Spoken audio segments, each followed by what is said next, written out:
నేర్చుకోవడం అలాగే ఓర్చుకోవడం ఈ రెండూ కూడా మీ అలవాట్లయితే మిమ్మల్ని ఆపేవారే ఉండరు. ముందు నిన్ను నువ్వు అనుసరించుకో, ఆ తర్వాత ఈ ప్రపంచమే నిన్ను అనుసరిస్తుంది. బాధలను మర్చిపోవడానికి ప్రయత్నించడం తప్పు కాదు, కానీ తప్పు చేసి దాన్ని మర్చిపోవాలనుకోవడం మాత్రం తప్పు. వికసించిన పుష్పం నీకో సందేశం పంపుతోంది, జీవితంలో ఒక్కరోజైనా అందరూ మెచ్చుకునేలా జీవించమని. మనిషి పుట్టక నుండి మరణం వరకు సాగే ప్రయాణమే జీవితం. చూడగలిగితే ఇక్కడ ప్రతీదీ అద్భుతమే. జ్ఞాపకాలు కత్తి కంటే కూడా ప్రమాదకరమైనవి.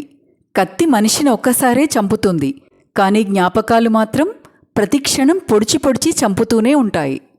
ఎవరైనా నీ దగ్గరకొచ్చి ఇతరుల గురించి చెడుగా చెబితే సంతోషపడొద్దు. వాళ్ళు నీ గురించి ఇతరుల వద్ద ఎంత చెడుగా చెబుతున్నారో ఆలోచించు. రేపటిపై ఆశ లేకపోతే నిన్నటి నిరాశకు అర్థం లేదు. నిన్నటి నిరాశకు కారణం తెలియకపోతే రేపటి ఆశకు పునాది లేదు.